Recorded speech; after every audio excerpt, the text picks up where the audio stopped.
Okay. I don't know if this is working. Okay, there we go.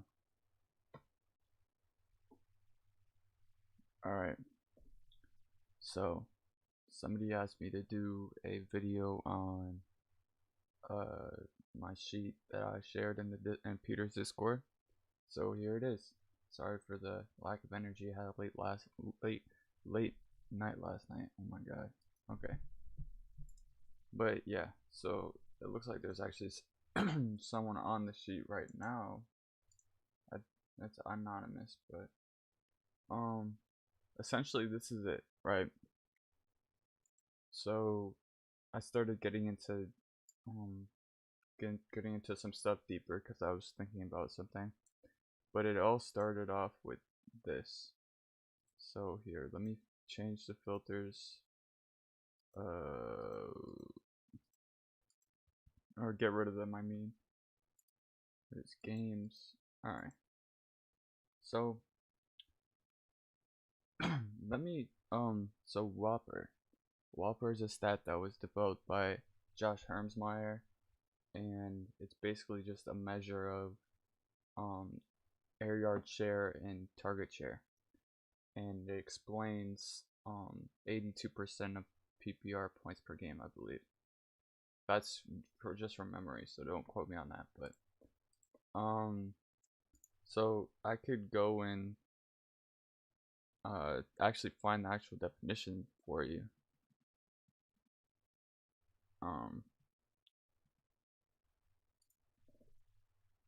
It's right here.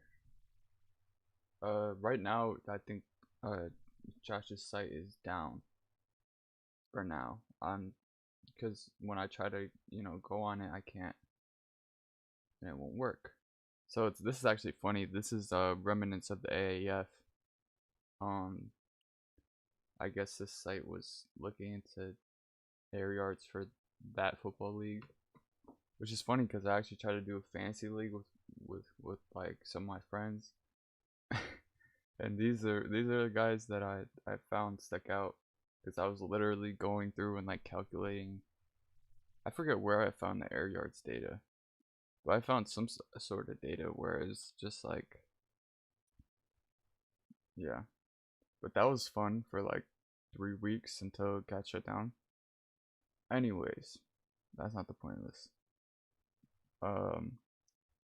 So air yards are probably, like it says here, the best metric the community has found to represent intent. So it's basically just showing like how far down the field they're targeted and how much they're targeted.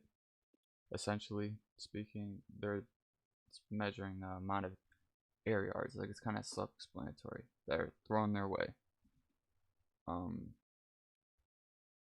But yeah, so efficiency for air yards would be how many air yards do you convert to receiving yards. So receiving yards to air yards ratio. So there's that. But what we're really focusing on is Whopper, right? Weighted opportunity rating, and this is the formula. You can actually use it if you ever need to calculate it somehow.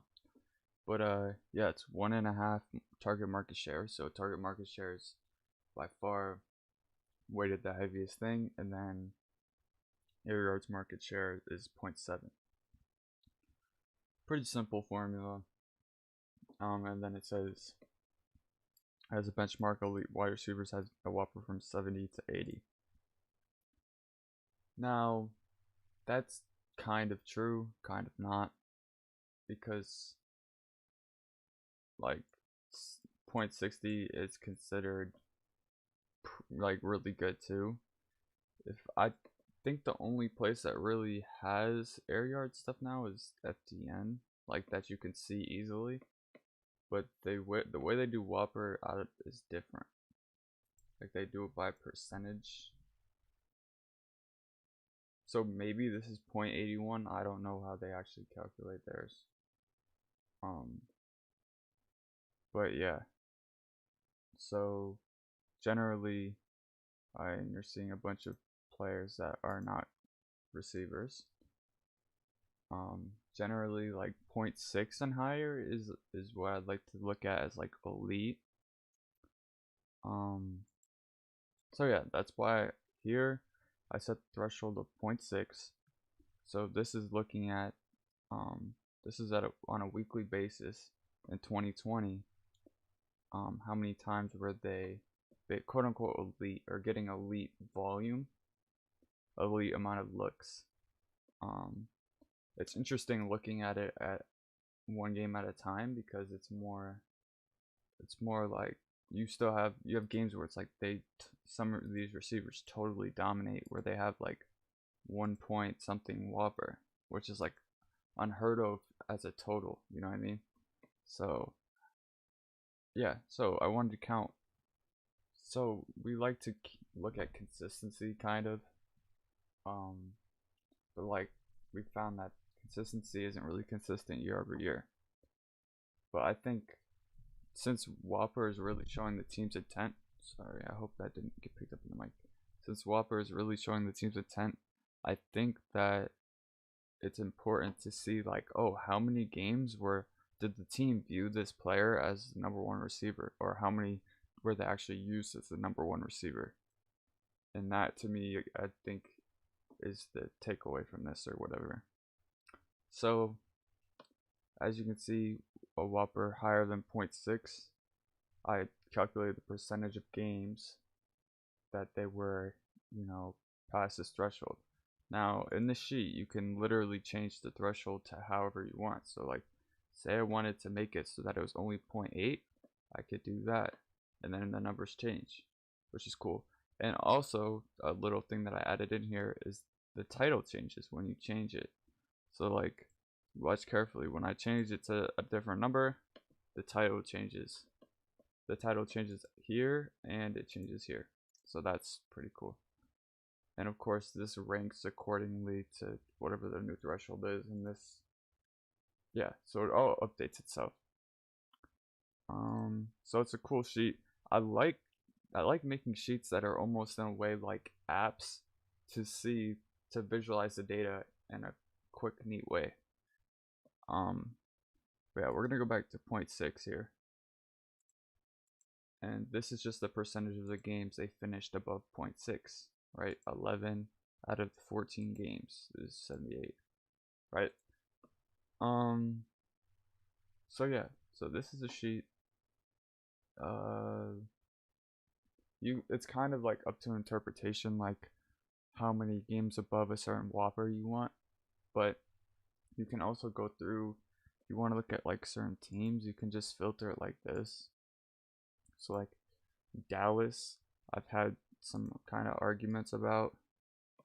Like Michael Gallup had 4 games above 0.6 Whopper. Like he was literally the number one receiver in 2020 more than Amari Cooper. And Gallup and CeeDee Lamb only had 1 game above 0.6, and that was week 5. Right? So I don't really know what the hype is behind. I know he's a good prospect. I know he had a good college profile. I know he got drafted early. But if you look at what they did last year, like Gallup almost seems like, he's a better, not better, but like he's almost been seen as the starter for more times. Like, yeah, there's more variance within these numbers. Like you see some games 3 or 0.3, I mean, you see some 0.4 in here. Like he's not really like hitting a high amount of Whopper each week, but he also had some like ceiling games in there where he was the number one receiver, and Lamb only had that once. Amari had that 3 times, but that's 1 less than Gallup.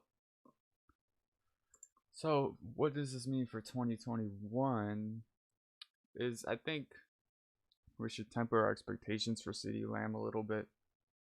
I personally looked at RotoWire, and I looked at here. This is a good site because you can look at where they line up the most. Like, look, and it has all sorts of snap distribution things and everything. Gallup outsnapped everybody.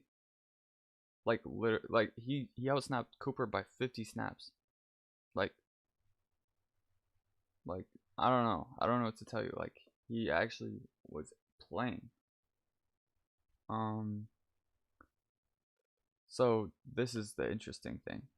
Did he get hurt? What happened here? Estimated return August 5th.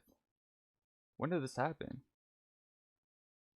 See, another, I mean, people might say that's good for Lamb, but Gallup is already, like, literally the number one. I don't really get it.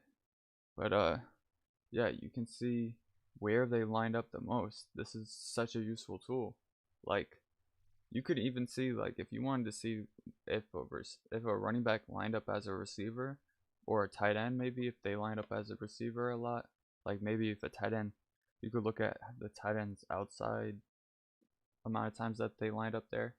Like that would be really interesting because they'd probably be more valuable if they lined up on the outside because they'd be treated more as a receiver.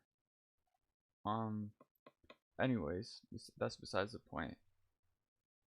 Gallup had basically most of his he lined up mostly on the outside. Like most of his snaps he was on the outside.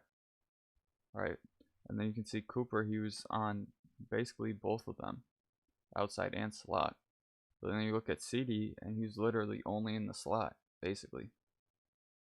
I mean, kind of shows like how they want to use him. They're not gonna like CD Lamb. I'm pretty sure was a slot receiver in college. Was he not? Like, I'm just saying, like, I hope there's no chats because I have not been seeing them. But give me a second. I'm just gonna see the chat on my. Okay, yeah, there's no one in here. Okay. But yeah, they're not gonna like all of a sudden change his role. Like they would literally have to put Lamb into Cooper's position. Like I wouldn't expect a drastic role switch from him to get from slot snaps all the way to this. Like he's not. This isn't the position. This isn't the role or position he would be taking. He would have to take Cooper's role because like Cooper is the closest, right? You would expect him to probably increase this, decrease this a little bit to have a more even role like that. If he was to become something, because they wouldn't, if they view him as a slot receiver, they're gonna still use him in the slot. I feel like they're not gonna just like all of a sudden switch his whole role. I don't know. I wish I could look at this data year over year, but it's only 2020 that you can see. But yeah, it's really weird. People view CD so much higher than they should. It's bizarre. Like I know there's a second year breakout, and I know he had a good profile, but like relax. Like I could literally pull up his game log, and it's not even that good. Oh wow, it's pulling up a mock I did. It'd be funny if the mock had me taking CD. Alright, I haven't been on Sleeper that much in a long time. So I gotta figure out where I can find players. Is there a home? Oh no, I just leaked my phone number. That's cool.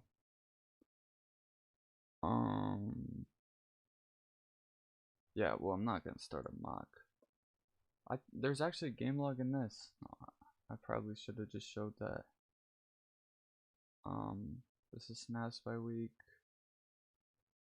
Okay, this is a game log. 5, 11, 6, 20, 12, 6, 4, 13. He literally had like 3 good games. Maybe. Like, you want 20-point weeks. Or at least 15 or above is how I think about it.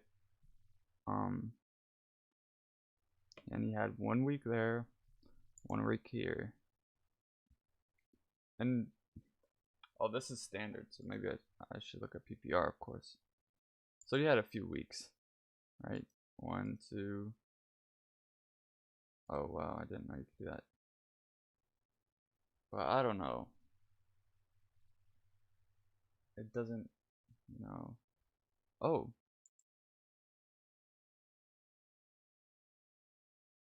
Oh, okay. Yeah, so you need to get a subscription, I believe, to see all the history. But yeah, so it doesn't make sense to me. Its ADP is way too high. I mean, Amari and fantasy is the one. In real life, it's Gallup, right? Because Gallup is the one getting the most snaps. But fantasy wise, Amari is gonna get more touchdowns, more maybe probably more yards too, but he's more of a focal point in the offense. And I'm still trying to look into like how schemes work and like which players, the Z, the Y, and the X. From what I know, I believe that Cooper is considered like the Z, and I believe the slot is the Y and the outside is the X. But it almost seems like more and more in the NFL, the Z receiver is kind of like the new one, because if you go back in time and you look at like different ways people call the number one receiver, right, they will say the X receiver is the number one receiver. Now that used to generally be true, but like still kind of is, but now it almost seems like to me that the Z receivers are becoming more prevalent. And I'm not gonna go and get into that and try to show you that, but yeah. So I think honestly, but real quick, let me look at the Steelers and see there. I'm just interested. JuJu got way more snaps, but I believe JuJu also played more games.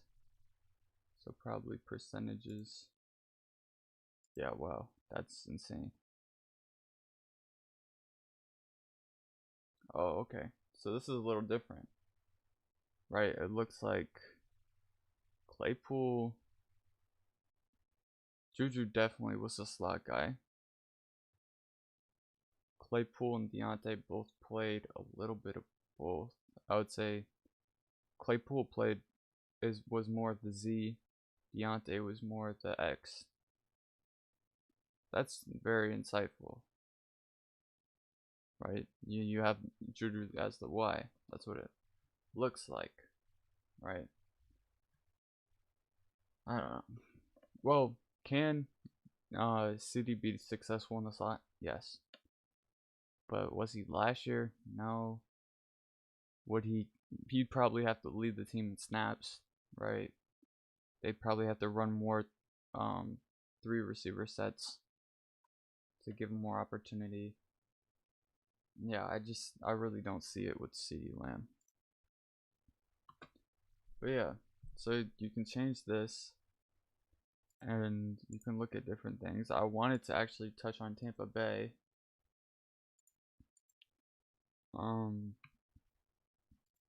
As you can see, the player, I know Antonio Brown's sample size is way smaller, only 8 games.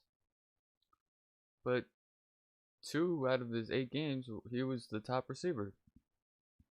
2 out of his 8 games, he had 0.6 or higher. Right.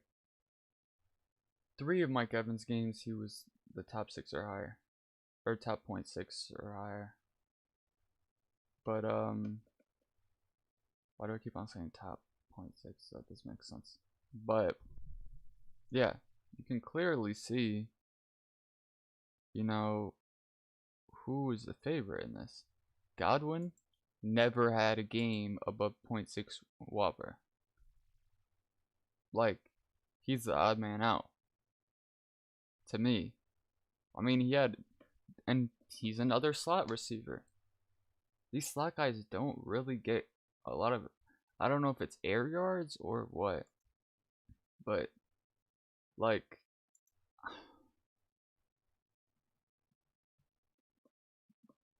I can look at it just because I'm curious. But like, look, Mike Evans #1 in snaps. This is obviously, I feel like this is not accounting for games played, but like you can see the ratios here.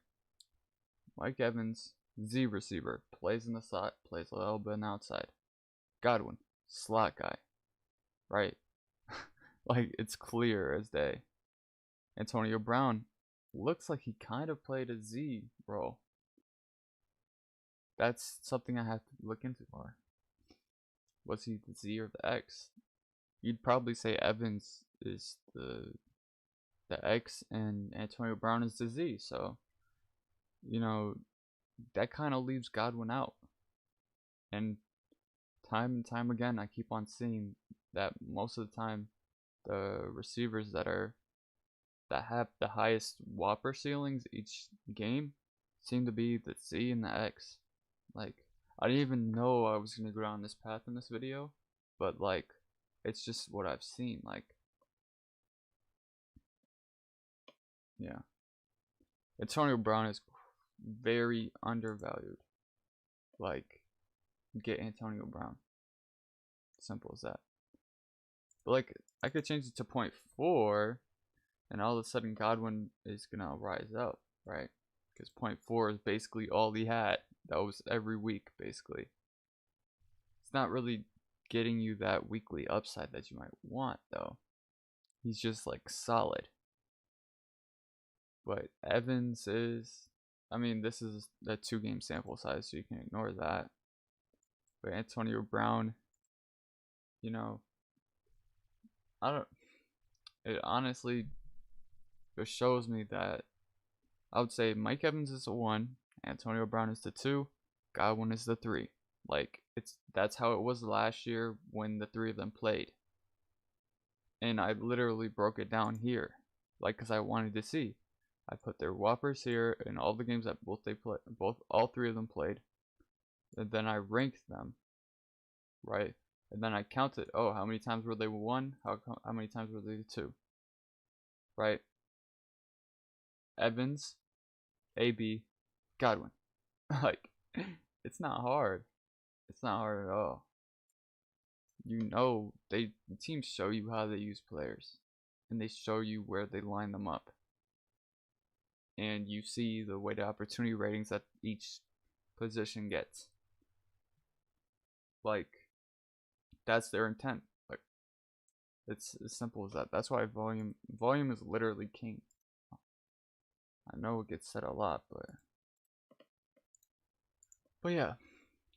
So with that said, you can filter any of these however you want, right? You can say, oh, I only want to see a tight end Whopper, and you can do that. And then you can change this again, like I said. Pretty cool. I left it in the description. Now the next thing is EPA per target, right? Now this is really more of an NFL statistic than a fantasy statistic, right? I should show you the definition of EPA, or what goes into EPA.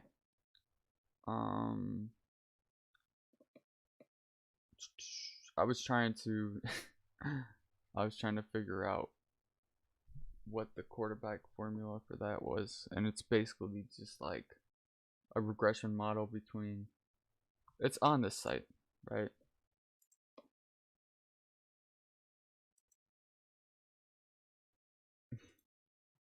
I was trying to figure out, because this is the most useful statistic that you could use for actual NFL player or NFL quarterback efficiency, is EPA plus and CPOE composite.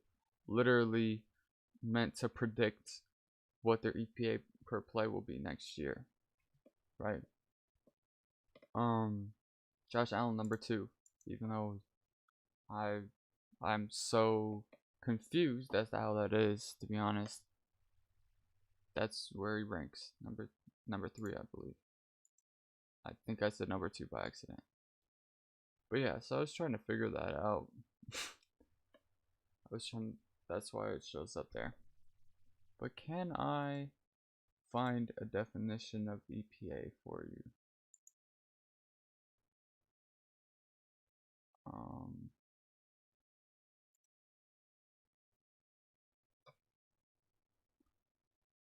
This is honestly, alright, so if you ever have any free time and you want to learn more about NFL, like actual NFL analytics, you might want to go onto this site and then go to Nerd to Human Translator. It shows all these analytics sayings or whatever. He literally says what the nerds say, and then lists a bunch of articles showing why they think that's true, or why it's proven to be true, right?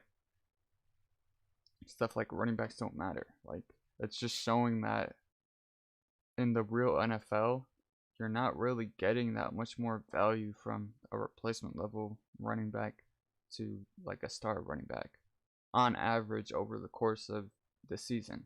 Like, you could pull any guy that played in college that's an undrafted free agent. You could pull him in and just play him, and he would probably do just as good. Like, he'd probably be a little bit, less in terms of overall efficiency, but he would get you around the same, and it wouldn't matter. And that's what they say when running backs don't matter. It's literally all scheme and defenders in the box, like, simple as that, and how they're interchangeable. Then sacks and pressures are a quarterback stat. So there's a whole bunch of studies about basically most of the variance in sack rate is sticky with the quarterback. So if the quarterback changes teams, his sack rate is going to stay around the same. It's not really the offensive line that influences the sack rate as much as it is the quarterback. It's really, some quarterbacks are more prone to take sacks than others, right? Some are smarter and throw away the ball if there's nothing open, or some are better at making something out of nothing or scrambling. Like, that's literally the whole idea behind that. Like, so really saying offensive linemen and pass blocking don't really matter. That's why, honestly, the Bengals not taking a lineman and the Bengals taking Chase was actually the better move, right? Because if they took a lineman, they wouldn't have gotten as much value from it as if they took Chase. Like, literally, some people think he's like a generational guy, but yeah. So they have Chase, and then they have Boyd and Higgins. Like, that's a good receiving group. And they pass the most in the NFL. I'm pretty sure they're analytically inclined, right? Because they seem to make moves that indicate that they want to win, and they're using analytics, right? And alright, so let me actually skip play action for now. Defense doesn't matter. Now, this is another reason why Cincinnati follows analytics, because they haven't invested a lot of draft capital in defense in like 4 or 5 years, and they've been the worst defense in EPA per play over the last 4 or 5 years. Like, they don't play defense. I can literally show you. They don't play defense. It's as simple as that. Like,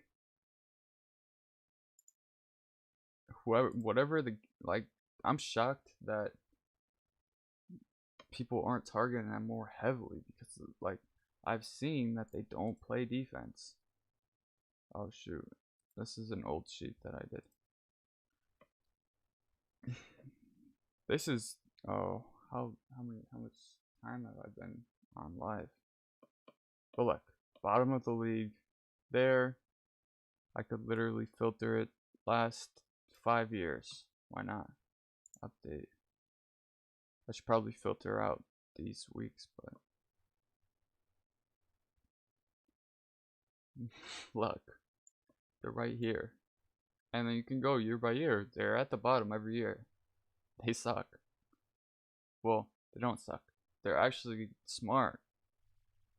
Because it's such a volatile thing. Game to game. You can't actually, quantify it. And it's not really something that's ever going to be sticky game to game or year to year. Like, honestly, their defense could be better next year because they've been so bad. But like I said, they haven't drafted any like significant players on defense to really like change that. So that, honestly, their intent to me is that they don't even care about their defense. They'd rather have receiving weapons than the offensive line, and that they pass it a lot. Okay. Like, it's weakly related to defensive performance in the future. And I literally tested it. Like, there's no correlation year to year or anything. Yeah, but play action, you don't need to run to set it up. It doesn't matter if you run before you run play action. You can just run it, and it's more effective than a lot of plays. It's simple as that. Like, you can read these articles yourself on your own time, but yeah. So we're gonna get back to this. EPA per play is literally looking at situation and how many expected points added a play adds, right? So I did EPA per target because that was something I could calculate within the data I had. So here is weekly data, right, from 2020. You have all these stats: targets, receptions, reception yards, etc. You have the total EPA for that week. So I literally just did simple calculation, EPA per target, right? And then, so I wanted to see weekly EPA per target, and then your percentage above a certain amount. So so this is basically a measurement of like who is actually giving the NFL teams the most actual real life value, right? And I wish it was more like correlated to fantasy success, because then that would probably make things a little easier. But like, it's not really. I mean, I believe it is a little bit. It must be, because it's basically just saying the real life value to the team, and real life value is inherently correlated to fantasy value, because they're collecting the same stats. They're basically a higher EPA play would be like getting the team into a position of scoring, or getting a first down, stuff like that. But yeah, so the guys with the most games above 0.8 EPA, this is just a per target. Will Fuller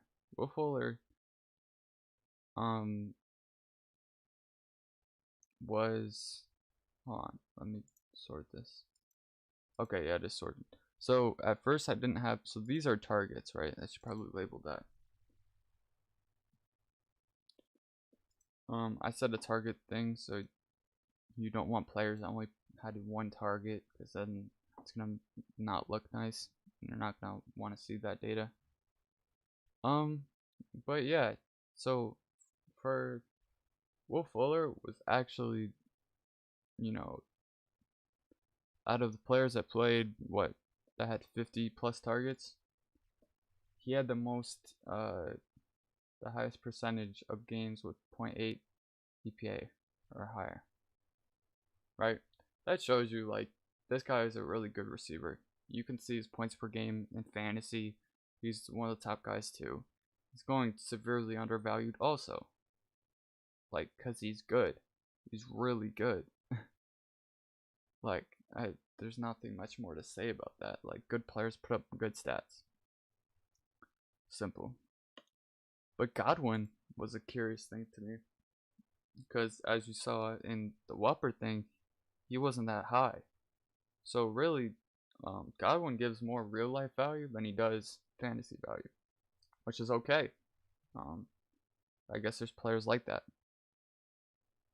But I think it's a big plus for a player to be valuable in real life and also valuable in fantasy, because that shows that they will continue to get that volume that they're seeing, and they are helping their team, which means in turn the team is inherently going to be better. Better scoring, better in every category if they have good receivers on their team in real life. Right? As you can see, Davante Adams is right here. But AJ Brown, that makes sense. Julio Jones, that makes sense. So the Titans got considerably better. Like, they added two guys that, you know, really have a lot of good games throughout the season, or had last year, right? So I feel like the Titans are a real sleeper team, I guess, because people know they're good, but they don't really see the whole picture of like how good they could be, right? You see Davante Adams right here, but then you see MVS right here. Now, a lot of people say MVS, oh, he sucks, blah blah blah. Well, MVS is a guy that provided a lot of value for his team on the targets he received. And that says a lot, considering he only caught 33 out of the 63 targets thrown his way, but still is ranked this highly on and with games 0.8 EPA or per target or above. Like, that's impressive. And I think it says something that these guys that are on kind of elite or highly efficient offenses are high up on this. Like, you see AJ Brown, and then you come over here and you look at here, we're just gonna look at the quarterbacks, even though it's not really that. We're just gonna look at 2020. You come over here and you see Ryan Tannehill at the top of EPA per play, right? And he had AJ Brown who's starting to. Then you have Fuller, which is interesting because, you know, he had Watson high in EPA per play and CPOE, right? This, like, basically the receivers that do good, they have a quarterback that's up here. I think that's the signal when Rick Road is saying, like, has the quarterback supported two or multiple receivers before. Really, I think it's just like the quarterback is good, so it leads to, you know, their offense being better. You know, it leads for everybody to get more touches in a way. But yeah, you see Godwin, Tampa Bay.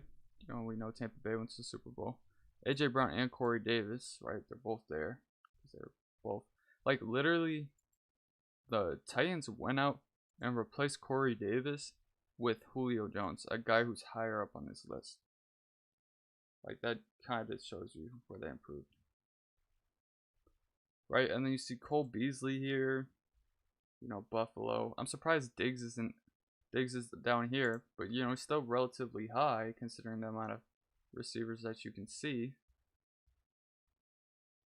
You know, Tyreek Hill, like, you can see the team kind of trends throughout this. Cleveland is an interesting one because, you know, you got Rashard Higgins, and then you got Jarvis Landry right here, and then I thought I saw, yeah, Hooper's down here. But yeah, you got Landry and you got Higgins, like, I think this shows like the Cleveland Browns could surprise a lot of people next year, and Odell is a huge buy. Like, this guy was an elite receiver, and he's being drafted. You see where he's being drafted? Take Odell, take Will Fuller, take Antonio Brown. Like, it's not hard. It's not hard at all. People make it more hard than it has to be. But yeah, so we were actually talking about Guyton and Hardman before. I like Guyton slightly more because I just think, in fantasy wise, like, I think he's more set up to see more targets. Like, Keenan Allen isn't getting any younger. If you're buying like dynasty players, like, I don't see a way Hardman gets like a large chunk of that, of his offense. Versus I could see Guyton definitely contributing, because he kind of already did last year a little bit. I know there's some injuries, but he comes up in a lot of like things that I look at like that matter. He just gets a lot of deep work, and that's really valuable. Hardman does too, don't get me wrong, but like, he's in an offense with Hill, who also gets a lot of deep work. So it's like they would literally have to support two heavy deep threat receivers, and that doesn't make sense. Like, that would be hard to do, considering you can't really pass deep every time, right? But yeah, I think I'm gonna wrap it up. But before I do, I want to say or show kind of what I've been looking at quickly. I wanted to see the correlation between a team's wide receiver 1 or top receiver in Whopper and their second receiver in Whopper, and see like, oh, maybe when one is high, the other one is low. Kind of what I was thinking, if they're correlated, the two top receivers in an offense weekly. It turns out it's an R square of 0.003. It is just looking at 2020, but it's every week for every team, so that is kind of a decent amount of data. It's not really correlated, but then I was like, I know shootout games are very good for wide receiver potential, so I built out this schedule thing, and I started to, essentially I wanted to make this, right? But instead of this player 2 on the same team, I wanted to see the wide receiver 1 on, or the top pass catcher on the other team. I wanted to see if one wide receiver or one pass catcher on one offense had a high Whopper, if that means that the other, like, if there's a correlation between the other team's top wide receiver having a high Whopper. I wanted to check that out, but yeah, I ended up just giving up on that or moving on to something else, and I haven't gone back to it since. So that's the deal with that. But theoretically speaking, I think that's how it might be correlated. Because if you look at this might sound like a little stretch, but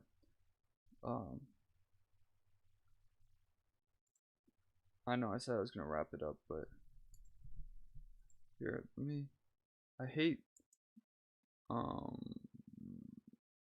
is it advanced passing?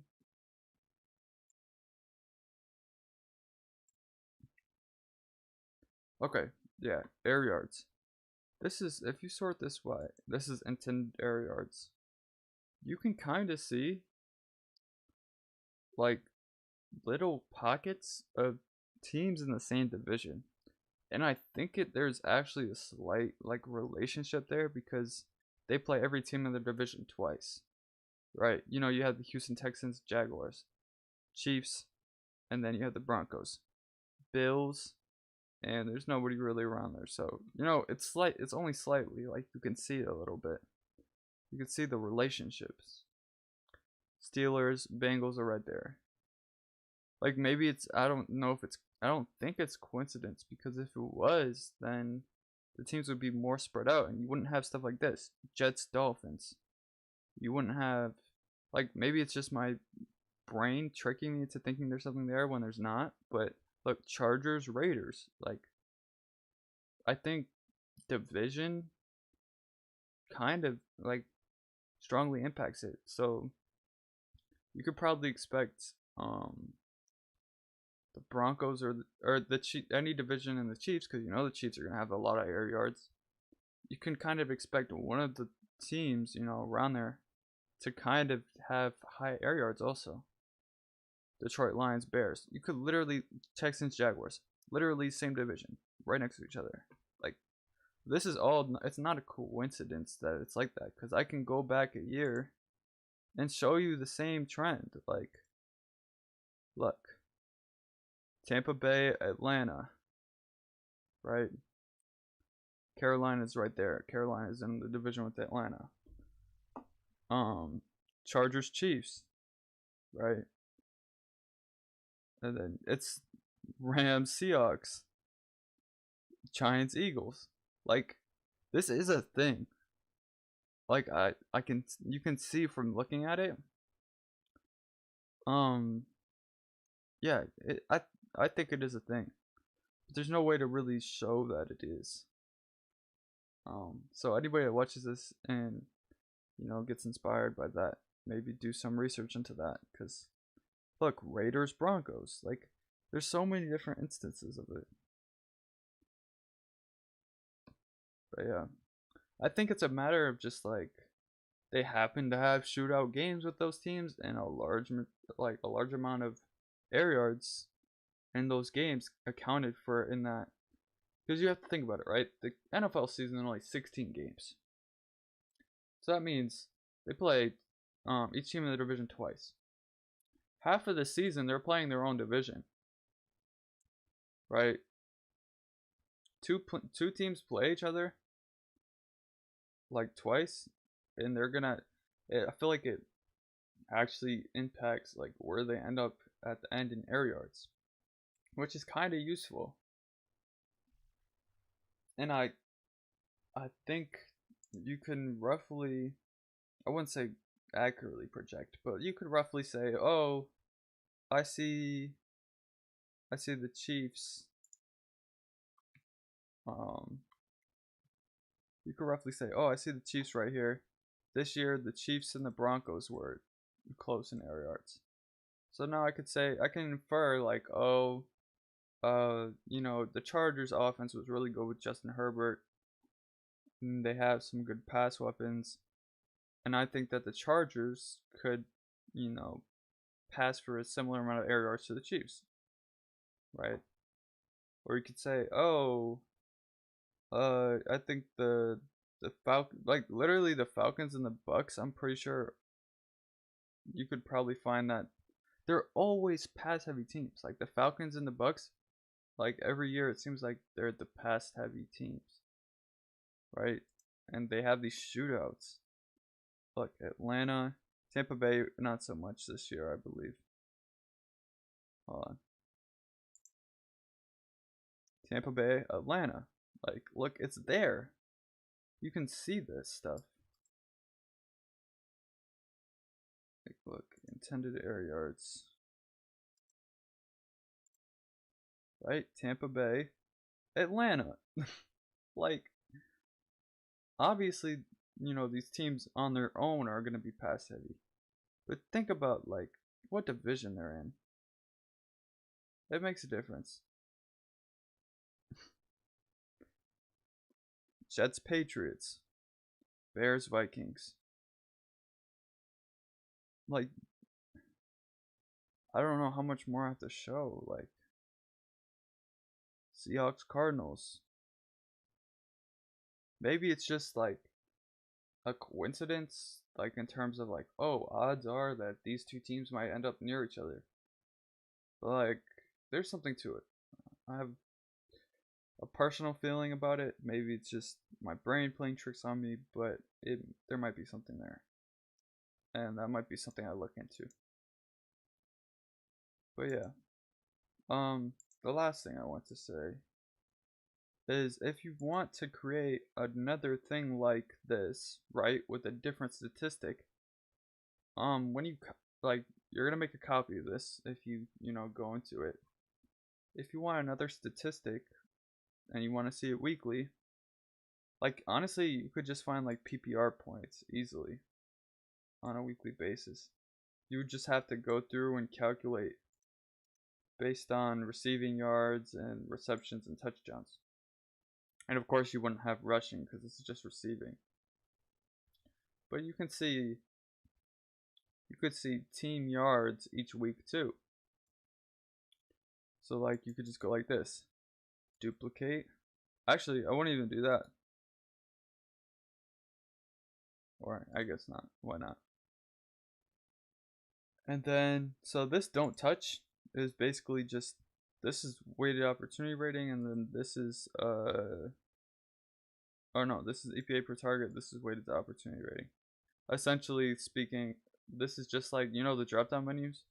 This is where the drop down menu comes from. Like it pulls this data, like these are the selections you can choose. And it has, this is the Whopper one, this is the EPA per play one, or EPA per target one.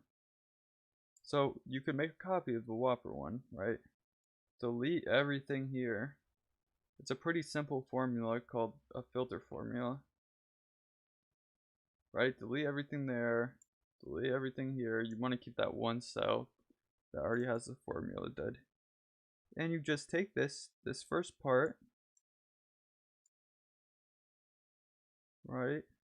Delete it, because this is what's it's gonna return at the beginning. It's the stat that you want. And then you could just change it, team yards, right? And you want to make sure that you lock it, otherwise it's not gonna work. You have team yards for that week for that player,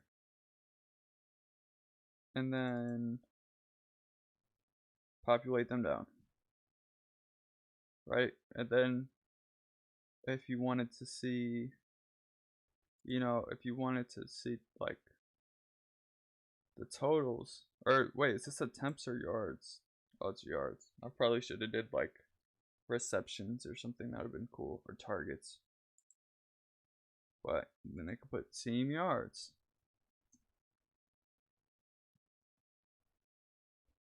right? But then I want to go here, data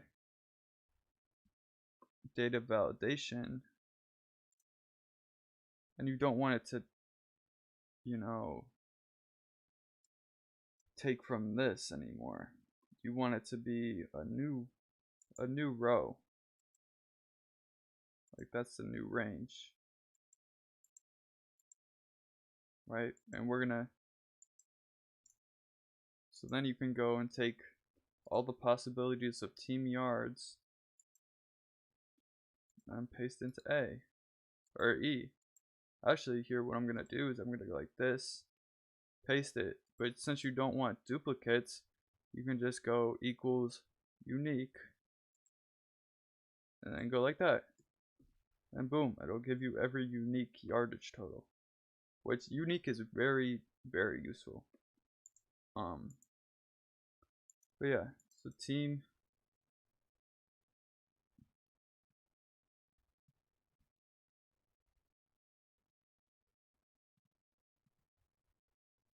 right? So in order to change the label to make sure that it's like correct, in this instance you'd have to say, oh, team yards,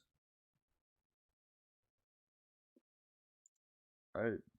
And then it changes there too. So you can see it, you just go like that.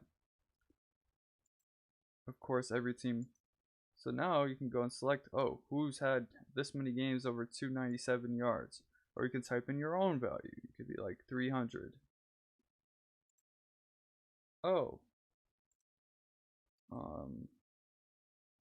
And this is going to be the player, but of course you could just go through and, delete the the player and just look at the teams, you'd have to go. You'd probably just use. I forget what this is looking at. Oh, it's looking at the player. But you can figure it out based on the formulas that are provided, right? So that's how it works. I'm gonna end it with that. And I hope you enjoyed. Leave a comment or whatever if you liked it. And yeah, most likely you're coming from PA Howdy's Discord on Twitter. Actually, make sure you follow him, and you can follow me if you want.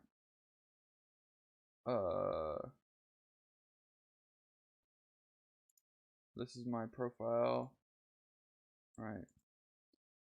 And then Peter's is right here. He's the guy who really I should, credit all the stuff I do to. Because he basically inspired me to like get into all this stuff, to be honest. So like I honestly feel like everything I've ever done is like because of this man for like stats or whatever. Well, a lot of my fantasy research.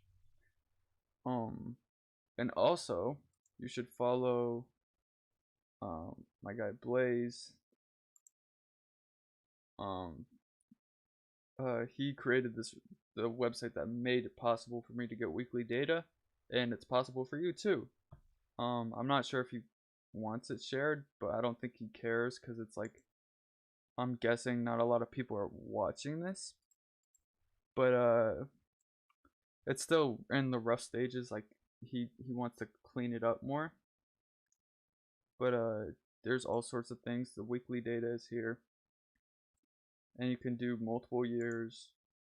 You can choose target area, passing, rushing. Choose from many stats. You can do it weekly or season. Choose if you want playoffs included. Change the amount of years included. And then download it as a CSV. And then if you want, then you can just copy and paste it from the CSV into Google Sheets. And then, you'll have it. Yeah. I think that's all. Yeah. I'm just gonna I don't have a role model that like is good at intros and outros, so yeah. So that's it. Hopefully you enjoyed, and hopefully this saves. Because if it doesn't, then I just spent a long time for no reason.